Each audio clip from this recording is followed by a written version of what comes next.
Hi friends, welcome to tutorjobs.com.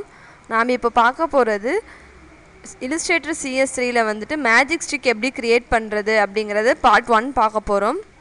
So first உங்கள் Illustrator சாஃப்ட்வேரை open பண்ணிக்கோங்க. ஓப்பன் பண்ணிவிட்டு நான் என்ன பண்ணியிருக்கேன்னா ஒரு நியூ டாக்குமெண்ட் ஒன்று க்ரியேட் பண்ணியிருக்கேன். சரிங்களா? இது வந்துட்டு நான் வந்துட்டு யூனிட் வந்து பிக்சல்ஸில் நாம் வந்து நியூ டாக்குமெண்ட்டை க்ரியேட் பண்ணணும். க்ரியேட் பண்ணிவிட்டு இப்போ பார்த்திங்கன்னா வந்துட்டு நான் மேஜிக் ஸ்டிக்கு ஃபஸ்ட்டு ஒரு ரெக்டாங்கிள் நமக்கு தேவை. ஸோ நான் என்ன பண்ணுறேன்னா இந்த டூல்ஸில் பார்த்திங்கன்னா இங்கே ரெக்டாங்கிள் டூல் இருக்கும். அதில் வந்து நான் என்ன பண்ணுறேன், ரெக்டாங்கிள் டூலுன்றதை செலக்ட் பண்ணிவிட்டு ஜஸ்ட்டு உங்கள் ஸ்டேஜில் வந்துட்டு கிளிக் பண்ணிங்கன்னா போதும், ரெக்டாங்கிளோடைய வித் அண்ட் ஹைட் சேஞ்ச் பண்ணுறதுக்கான ஆப்ஷன் வரும். சரிங்களா? இதில் வந்துட்டு நான் என்ன பண்ணுறேன் அப்படின்னா வித் அண்ட் ஹைட் கொடுத்துக்கிறேன். வித் பார்த்திங்கன்னா அதாவது அகலம் பார்த்திங்கன்னா ஒரு 35 பிக்சல்ஸ் கொடுத்துக்கிறேன். நெக்ஸ்ட்டு பார்த்திங்கன்னா ஒரு ஹைட் வந்துட்டு ஒரு 340 அந்த மாதிரி கொடுத்துக்கிறேன். சரிங்களா? கொடுத்துட்டு என்டர் அப்படிங்கிறதும் கொடுத்துக்கலாம். இல்லை அப்படின்னா ஓகேன்றதை கிளிக் பண்ணால் போதும், நமக்கு வந்து ஒரு ரெக்டாங்கிள் க்ரியேட் ஆகிருக்கும். சரிங்களா? இதை வந்து நான் என்ன பண்ணுறேன் அப்படின்னா என்னோடய செலெக்ஷன் டூல் மூலயமா இதை வந்துட்டு ஜஸ்ட்டு நான் ட்ராக் பண்ணி சென்டர் ஆஃப் த பேஜில் நான் இதை வச்சிடுறேன். சரிங்களா? இந்த மாதிரி சென்டர் பேஜில் வச்சுக்கோங்க. வச்சுட்டு இதுக்கான ஸ்ட்ரோக் மட்டும் இப்போதைக்கு கொடுங்க. ஓகேங்களா? ஒரு பிளாக் கலர் ஸ்ட்ரோக் கொடுத்துருக்குறேன். மேலே ஃபில் கலர் வந்துட்டு நன்னுன்றதை கொடுத்துக்கோங்க. சரிங்களா? இப்போ வந்து நான் என்ன பண்ணுறேன் அப்படின்னா இதில் வந்துட்டு நம்ம கிரேடியன்ட் ஃபில் பண்ணணும். அதுக்கு முன்னாடி பார்த்தீங்கன்னா நம்ம வந்துட்டு இன்னொரு ரெக்டாங்கிள் நம்ம எடுத்துக்கணும். ஸோ நான் என்ன பண்ணுறேன் அப்படின்னா அகைன் ரெக்டாங்கிள் டூலை நான் கிளிக் பண்ணிக்கிறேன். கிளிக் பண்ணிவிட்டு ஜஸ்ட் என்னோடய ஸ்டேஜில் நம்ம முன்னே கிளிக் பண்ணோம் பார்த்திங்கன்னா அதே மாதிரி இப்போயும் கிளிக் பண்ணிக்கோங்க. சரிங்களா? இதோடைய அகலம் வந்துட்டு நமக்கு இதே மாதிரி இருக்கணும். ஹைட்டு மட்டும் நம்ம என்ன பண்ணுறோம் அப்படின்னா சேஞ்ச் பண்ணணும். சரிங்களா? ஹைட் வந்துட்டு நான் என்ன பண்ணுறேன் அப்படின்னா ஒரு பெரிய நம்ம போட்டிருக்க இந்த பெரிய ரெக்டாங்கிளை விட சின்னதாக இருக்கணும் சைஸு. இங்கே நம்ம பழைய ரெக்டாங்கிள் பார்த்திங்கன்னா 314 கொடுத்துருந்தோம். இப்போ வந்துட்டு ஒரு 210 அந்த மாதிரி கொடுத்துக்கோங்க. சரிங்களா? 210 கொடுத்துட்டு ஓகேன்றதை கொடுத்தா போதும், நமக்கு ஒரு ரெக்டாங்கிள் க்ரியேட் ஆகிருக்கும். சரிங்களா? இந்த ரெக்டாங்கிள் என்ன பண்ணுங்கள், இதோடைய சென்டர் ஆஃப் த இதில் செட் பண்ணிக்கோங்க, பொசிஷனில் செட் பண்ணிக்கோங்க, சென்டர் பொசிஷனில். சரிங்களா? அதாவது மேலே இருக்க ரெக்டாங்கிள்க்கும் இங்கேயும் நமக்கு ஸ்பேஸ் கரெக்டாக இருக்கணும், இங்கேயும் நமக்கு ஈக்குவலாக இருக்கணும். ஸோ என்ன பண்ணுறேன் அப்படின்னா ஜூம் பண்ணி நான் அதை நான் ட்ராக் பண்ணி வச்சுருக்கிறேன். சரிங்களா? சப்போஸ் உங்களால் வந்துட்டு அக்யூரேட்டாக வைக்க முடியல அப்படின்னா பெரிய ரெக்டாங்கிளை செலக்ட் பண்ணிவிட்டு உங்கள் கீபோர்டில் Ctrl+Rன்றதை கொடுத்தீங்கன்னா உங்களுக்கு ரூலர் பாக்ஸ் வரும். சரிங்களா? இப்போ நம்ம பெரிய பாக்ஸ் கிளிக் பண்ணோன்னே சென்டராக நமக்கு பார்த்திங்கன்னா இங்கே மிட் பாயிண்ட் வரும். இதை ஜஸ்ட்டு ட்ராக் பண்ணி என்ன பண்ணுங்கள், இந்த இடத்துல கரெக்டாக ஃபிட் பண்ணிக்கோங்க. ஓகேங்களா? ஃபிட் பண்ணிவிட்டு இப்போ பார்த்தீங்கன்னா இந்த சின்ன ரெக்டாங்கிளை செலக்ட் பண்ணிவிட்டு என்ன பண்ணுங்கள், ஜஸ்ட் இப்படி நவுத்தி வச்சிங்கன்னா உங்களுக்கு அந்த டிஃப்ரென்ஸ் தெரியும். அதாவது அந்த சைஸ் வந்து நீங்கள் என்ன பண்ணிக்கலாம், நவுத்தி வச்சுக்கலாம். சரிங்களா? இப்போ நமக்கு இந்த மாதிரி க்ரியேட் ஆகிடுச்சு. இப்போ அந்த ரூலர் உங்களுக்கு போகணும் அப்படின்னா உங்கள் கீபோர்டில் Ctrl+" இருக்குது பார்த்தீங்களா, அதை கிளிக் பண்ணால் போதும், உங்களுக்கு வந்துட்டு அந்த ரூலர் ரிமூவ் ஆகிடும். சரிங்களா? இப்போ நான் நெக்ஸ்ட் என்ன பண்ணுறேன் அப்படின்னா இந்த பெரிய ரெக்டாங்கிளை செலக்ட் பண்ணிக்கிறேன். இங்கே மேலே பார்த்தீங்கன்னா நமக்கு ஷார்ப்பாக இருக்கும். சரிங்களா? இதை வந்துட்டு நம்ம வந்து கார்னர்ஸ் எல்லாம் வந்து நம்ம ரேடியஸ் கொடுக்கணும். ஸோ நான் என்ன பண்ணுறேன் அப்படின்னா பெரிய ரெக்டாங்கிளை செலக்ட் பண்ணிக்கிறேன். செலக்ட் பண்ணிவிட்டு ஃபில்டர் மெனுவில் இங்கே மேலே பார்த்தீங்கன்னா மெனு இருக்கும். ஃபில்டர் மெனுவில் ஸ்டைலிஷ் அப்படிங்கிறதுல ரவுண்டர் கார்னர்ஸ், அதாவது கார்னர்ஸ்லாம் நமக்கு ரவுண்டாக வேணும் இல்லைங்களா, அதனால நம்ம என்ன பண்ணுறோம் அப்படின்னா இந்த 4 கார்னர்ஸ்க்கான ரவுண்டரை நம்ம இங்கே கொடுக்க போகிறோம். சரிங்களா? இப்போ பார்த்திங்கன்னா இங்கே நமக்கு வந்துட்டு 100ன்னு இருக்குது. இதோடைய ரேடியஸ் வந்துட்டு ஒரு 15 or 20 அந்த மாதிரி கொடுத்துக்கோங்க. சரிங்களா? கொடுத்திங்கன்னா இப்போ பார்த்திங்கன்னா உங்களுக்கு வந்து இந்த ரவுண்டட் கார்னர் கரெக்டாக வந்திருக்கு. இப்போ நான் என்ன பண்ணுறேன் அப்படின்னா இந்த சின்ன பாக்ஸ் இருக்குது பார்த்திங்களா, உள்ளார இருக்க இந்த சின்ன பாக்ஸை செலக்ட் பண்ணிக்கோங்க. ஓகேங்களா? செலக்ட் பண்ணி நான் என்ன பண்ணுறேன் அப்படின்னா கிரேடியன்ட் கலர் ஃபில் பண்ணணும். ஸோ நான் என்ன பண்ணுறேன் அப்படின்னா இங்கே மேலே பார்த்திங்கன்னா ஃபில் கலர் இருக்கும். சரிங்களா? இதில் போய்ட்டு என்ன பண்ணுங்கள், ஒரு கிரேடியன்ட் இங்கே இருக்கும் நமக்கு பிளாக் அண்ட் ஒயிட் கிரேடியன்ட்டு, அதை ஜஸ்ட்டு கிளிக் பண்ணிக்கோங்க. சரிங்களா? கிளிக் பண்ணோன்னே இப்போ நமக்கு என்ன ஆயிடுச்சு, இங்கே கிரேடியன்ட் நமக்கு ஃபில் ஆகிருக்கும். ஓகேங்களா? இதில் வந்துட்டு நாம் வந்துட்டு இப்போ ஒரு கலர்ஸ் கொடுத்து அதுக்கான வேல்யூஸ் எல்லாம் நம்ம கொடுக்க போகிறோம். ஓகேங்களா? ஸோ ஃபஸ்ட்டு நான் என்ன பண்ணுறேன் அப்படின்னா இந்த சின்ன ரெக்டாங்கிளை செலக்ட் பண்ணிக்கிறேன். இங்கே நமக்கு கிரேடியன்ட் பார்த்திங்கன்னா லீனியரில் தான் இருக்கணும் டைப்பு. ஸோ நான் லீனியரில் கொடுத்துட்றேன். கொடுத்துட்டு இப்போ நான் என்ன பண்ணுறேன் அப்படின்னா இதுக்கான கலர் வேல்யூஸ் கொடுத்துக்கிறேன். சரிங்களா? ஃபஸ்ட்டு பார்த்திங்கன்னா இங்கே கலர் கிரேடியன்ட் ஸ்லைடர் இருக்குது பார்த்திங்களா, அதை நான் செலக்ட் பண்ணிக்கிறேன். செலக்ட் பண்ணிவிட்டு இந்த கலர்ஸில் பார்த்திங்கன்னா நமக்கு வந்து இது பிளாக் கலரில் இருக்கணும். ஸோ பிளாக் கலருக்கு வந்து நம்ம என்ன பண்ணுறோம் அப்படின்னா ஒரு 63 அந்த மாதிரி கொடுத்துக்கோங்க. அதாவது ரொம்ப பிளாக்காகவும் இருக்கக்கூடாது, ஒயிட்டாகவும் இல்லாமல் கிரேயில் நம்ம கொடுத்துருக்குறோம். ஸோ அதே மாதிரி என்ன பண்ணுங்கள், இது ஃபஸ்ட்டு கலர் பார்த்திங்கன்னா நம்ம 63ல் வச்சுக்கிறோம். ஓகேங்களா? வச்சுட்டு என்ன பண்ணுங்கள், இதோடைய லொக்கேஷன் வந்து நம்ம எங்கே வைக்கணும் அப்படின்னா 5ன்றதை கொடுத்துக்கோங்க. சரிங்களா? அதாவது இந்த லொக்கேஷன் எதுக்குன்னா கொஞ்சம் டிஸ்டன்ஸ் விட்டு வரதுக்கு தான் நம்ம இங்கே லொக்கேஷன் யூஸ் பண்ணுறோம். சரிங்களா? அடுத்த கிரேடியன்ட் ஸ்லைடர் வேணும்னா ஜஸ்ட் இங்கே கிளிக் பண்ணால் போதும், நமக்கு அடுத்த ஸ்லைட் கிரேடியன்ட் வந்துடும். சரிங்களா? நீங்கள் எங்கே வேணாலும் நீங்கள் இதை கிளிக் பண்ணிக்கலாங்க இதில். ஏன்னா நம்ம வந்துட்டு இங்கே லொக்கேஷன் நம்ம கொடுக்க போகிறோம். ஸோ நீங்கள் எங்கே கிளிக் பண்ணாலும் ஓகே, ஒன்றும் ப்ராப்ளம் இல்லை. சரிங்களா? இப்போ வந்து நான் என்ன பண்ணுறேன், செகண்ட் கிரேடியன்ட் ஸ்லைடரை செலக்ட் பண்ணிக்கிறேன்.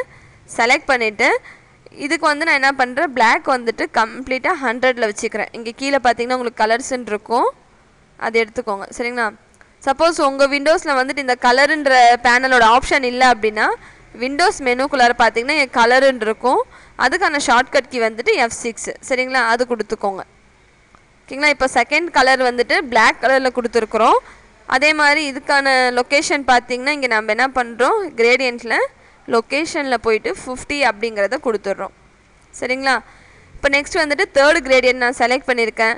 தேர்டு கிரேடியன்ட் வந்து நான் கம்ப்ளீட்டாக ஒயிட் கலர் கொடுக்கணும். ஸோ நான் என்ன பண்ணுறேன், தேர்டு ஸ்லைடர் கிரேடியண்ட்டை செலக்ட் பண்ணிக்கிறேன். இதை வந்து நான் என்ன பண்ணுறேன், கம்ப்ளீட்டாக ஒயிட் மாற்றிக்கிறேன். லொக்கேஷன் வந்துட்டு ஒரு 90 அந்த மாதிரி கொடுத்துக்கோங்க. சரிங்களா? லாஸ்ட்டு பார்த்தீங்கன்னா நமக்கு 100ல் இருக்கும் லாஸ்ட்டு கிரேடியண்ட்டு. சேம் இதுக்கும் பேக்ரவுண்ட் வந்து கலர் வந்துட்டு பிளாக்கே வச்சுக்கோங்க. லொக்கேஷன் நம்ம சொல்லவே வேண்டாம், ஏன்னா நமக்கு லாஸ்ட்டாக இருக்கிறது 100 தான். ஸோ நம்ம என்ன பண்ணிக்கலாம், 100ன்றதை கொடுத்துக்கலாம். சரிங்களா? இப்போ என்ன பண்ணுங்கள், இப்போது இந்த மாதிரி உங்களுக்கு அவுட்புட் வந்திருக்கான்றதை பார்த்துக்கோங்க. சரிங்களா? சப்போஸ் உங்களுக்கு வந்துட்டு இப்போது கிரேடியன்ட் எவ்வளோ கொடுத்தோம் அப்படின்றது தெரியல அப்படின்னா இப்போ பாருங்கள், நான் எக்ஸல் ஷீட்டில் உங்களுக்கு வந்துட்டு இந்த கிரேடியன்ட்ஸ்க்கான கலர் வேல்யூஸும் ப்ளஸ் என்னென்ன கலர் தரணும் அப்படிங்கிறத கொடுத்துருக்குறேன். இப்போ இங்கே பார்த்தீங்கன்னா ஸ்லைடு 1, அதாவது கிரேடியன்ட் நம்ம இங்கே ஃபஸ்ட்டு இருக்குது பார்த்தீங்களா, இந்த ஸ்லைடுக்கான கலர் பார்த்தீங்கன்னா பிளாக் கலரு. இங்கே வந்து எத்தனை பர்சன்டேஜில் வைக்கணும்னா பிளாக் வந்து 63%. அதாவது இங்கே நமக்கு கீழே இருக்குது பார்த்தீங்கன்னா இந்த இடத்துல வந்துட்டு 63% அப்படின்றத நம்ம கொடுக்குறோம். அடுத்தது பார்த்தீங்கன்னா லொக்கேஷன் நம்ம எங்கே பண்ணுறோம் அப்படின்னா இங்கே மேலே கிரேடியன்ட்டில் இருக்கும் நமக்கு லொக்கேஷன், இங்கே 5ன்றதை கொடுத்துக்கோங்க. சரிங்களா? இப்போ என்ன பண்ணுங்கள் அப்படின்னா நீங்கள் ஒவ்வொரு ஸ்லைடுக்கும் இந்தந்த கலர்ஸ் கொடுத்துட்டு அதுக்கான பர்சன்டேஜ் ப்ளஸ் அதுக்கான வேல்யூஸை நீங்கள் அப்ளை பண்ணிக்கோங்க. சரிங்களா? இந்த வேல்யூஸ் கொடுத்துட்டு நம்ம என்ன பண்ணுறோம் அப்படின்னா கரெக்டாக இது வந்துட்டு லீனியரில் நம்ம வச்சுக்கிறோம் டைப்பு. சரிங்களா? ரேடியலில் வச்சிங்கன்னா உங்களுக்கு இந்த மாதிரி வரும், நமக்கு இந்த மாதிரி வரக்கூடாது, இந்த மாதிரி வந்தால் தப்பு. ஸோ நம்ம என்ன பண்ணுறோம், லீனியரில் வைக்கிறோம். ஓகேங்களா? லீனியரில் வச்சுட்டு இதுக்கான அவுட்லைனை வந்து நம்ம என்ன பண்ணலாம் அப்படின்னா மேலே இங்கே ஸ்ட்ரோக் இருக்குது இல்லைங்களா, அதில் போயிட்டு நன் அப்படிங்கிறத கொடுத்துட்டிங்க அப்படின்னா உங்களுக்கு அவுட்லைன் ரிமூவ் ஆகிடும். சரிங்களா? அடுத்தது நான் என்ன பண்ணுறேன் அப்படின்னா இந்த பெரிய ரவுண்டட் ரெக்டாங்கிள் இருக்குது பார்த்தீங்களா, அதை நான் செலக்ட் பண்ணிக்கிறேன். அதாவது இந்த ரெக்டாங்கிளை நான் வந்துட்டு செலக்ட் பண்ணிக்கிறேன். செலக்ட் பண்ணிவிட்டு இதுக்கான வேல்யூஸும் நம்ம வந்துட்டு கொடுத்துக்க போகிறோம். ஸோ இதுக்கான வேல்யூஸ் நம்ம ஃபஸ்ட் என்ன பண்ணுறோம்னா இது செலக்ட் பண்ணிவிட்டு ஏற்கனவே நமக்கு இங்கே கிரேடியன்ட்டுன்னு இருக்கும், ஜஸ்ட் அதை கிளிக் பண்ணால் போதும், நமக்கு இந்த மாதிரி கிரேடியன்ட் அப்ளை ஆகிடும். சரிங்களா? ஏன் நமக்கு பின்னாடி இருக்கிற பாக்ஸ் தெரியல அப்படின்னா ஏற்கனவே நம்ம கொடுத்த கலர்ஸ் தான் இங்கே இருக்கும். ஸோ நம்ம இதோடைய கலர்ஸ் வந்து நம்ம ஆல்ட்ரேட் பண்ண போகிறோம். சரிங்களா? இப்போ பார்த்தீங்கன்னா நான் என்னோடய எக்ஸல் ஷீட்டில் நான் உங்களுக்கு வந்து காமிச்சிருக்கேன், ஆல்ரெடி காமிச்சிருந்தேன். இப்போ வந்து நான் என்ன பண்ணுறேன் அப்படின்னா பெரிய ரவுண்டட் ரெக்டாங்கிள் இருக்கு இல்லைங்களா, அதை செலக்ட் பண்ணிக்கிறேன். செலக்ட் பண்ணிவிட்டு ஃபஸ்ட்டு கிரேடியன்ட் ஸ்லைடர் பிளாக்ல 40%, லொக்கேஷன் வந்து 0. சரிங்களா? நம்ம ஃபஸ்ட்டு இப்போ பார்க்கலாம். ஸ்லைடர் 1 நான் செலக்ட் பண்ணிக்கிறேன். செலக்ட் பண்ணிவிட்டு என்ன பண்ணுறேன், பிளாக் கலர் கொடுத்துக்கிறேன். இங்கே நமக்கு பிளாக் இருக்கான்றதை பார்த்துக்கோங்க. சரிங்களா? பிளாக் வந்துட்டு இருக்குது, எத்தனை பர்சன்டில் இருக்கணும், 40%, லொக்கேஷன் 0. ஸோ நான் என்ன பண்ணுறேன், இங்கே இதை செலக்ட் பண்ணிக்கிறேன். இங்கே வந்துட்டு நம்ம என்ன பண்ணுறோம், 40% அப்படிங்கிறத இந்த இடத்துல நம்ம கொடுத்துக்கிறோம். சரிங்களா? கொடுத்துட்டு இதோடைய லொக்கேஷன் பார்த்தீங்கன்னா இங்கே மேலே இருக்கும் நம்ம கிரேடியன்ட்டில் லொக்கேஷன் வந்துட்டு 0 அப்படிங்கிறத கொடுத்துக்கோங்க. சரிங்களா? நெக்ஸ்ட்டு பார்த்தீங்கன்னா செகண்ட் ஸ்லைடரை நம்ம செலக்ட் பண்ணுறோம். அதே மாதிரி செகண்ட் ஸ்லைடர் பார்த்தீங்கன்னா கலர் வந்துட்டு பிளாக் கலர், இங்கே நமக்கு பிளாக்கில் தான் இருக்குது. அடுத்தது பார்த்தீங்கன்னா பர்சன்டேஜ் 60%, லொக்கேஷன் வந்துட்டு 30. சரிங்களா? அதே மாதிரி நான் என்ன பண்ணுறேன், 60% கொடுத்துக்கிறேன், லொக்கேஷன் வந்துட்டு 30 அப்படிங்கிறத கொடுத்துக்கிறேன். சரிங்களா? அடுத்தது பார்த்தீங்கன்னா தேர்டு ஒயிட் கலரில் வைக்கிறோம், பர்சன்டேஜ் வந்து 0, 70 லொக்கேஷனில் நம்ம வைக்கணும். சரிங்களா? ஸோ நான் என்ன பண்ணுறேன் அப்படின்னா தேர்டு செலக்ட் பண்ணிக்கிறேன். ஆல்ரெடி நமக்கு வந்துட்டு ஒயிட்டில் தான் இருக்குது, சேம் 0%ல் தான் நமக்கு இருக்கும். அடுத்தது பார்த்தீங்கன்னா இதோடைய லொக்கேஷன் வந்து ஒரு 70ன்றதை கொடுத்துக்கோங்க. சரிங்களா?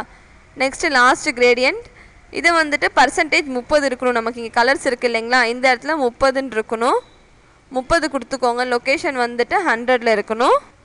உங்களோட வந்துட்டு பெரிய ரெக்டாங்கிளுக்கு இந்த நம்ம எக்ஸல் உங்கள் வியூவில் தெரியுது பார்த்தீங்களா வீடியோவில், இந்த வேல்யூஸ் எல்லாம் கொடுத்துக்கோங்க. சரிங்களா? இப்போ ஃபைனலாக பார்த்தீங்கன்னா நமக்கு வந்துட்டு மேஜிக் ஸ்டிக்குக்கான ஸ்டிக் நமக்கு ரெடியாக இருக்குது. இதோடைய இதில் பார்த்தீங்கன்னா பெரிய ரெக்டாங்கிளில் பார்த்தீங்கன்னா நமக்கு இங்கே அவுட்லைன் இருக்குது. ஸோ நான் என்ன பண்ணுறேன்னா அதை மட்டும் செலக்ட் பண்ணிவிட்டு மேலே ஸ்ட்ரோக்கில் போயிட்டு அவுட்லைன் நன்னுன்றதை கொடுத்துக்கிறேன். சரிங்களா? இப்போ நமக்கு வந்துட்டு இந்த மாதிரி க்ரியேட் ஆகிடும். இப்போ நமக்கு வந்துட்டு ஃபைனலாக அந்த ஸ்டிக் மட்டும் நம்ம ரெடி பண்ணியிருக்கோம். இதோடைய கண்டினியூஸாக நம்ம பார்ட் 2ல் பார்க்கலாம் ஃப்ரெண்ட்ஸ். அப்புறம் பார்த்திங்கன்னா வந்துட்டு இதான் நம்ம www.tutorjose.com வெப்சைட்டில் வந்துட்டு நீங்கள் நம்மளோட வீடியோஸ் பார்த்துட்ருக்கீங்க. எங்கள் வீடியோஸை பார்த்துட்டு எங்கள் யூடியூப் சேனலை மறக்காமல் சப்ஸ்கிரைப் பண்ணிக்கோங்க. Thank you friends.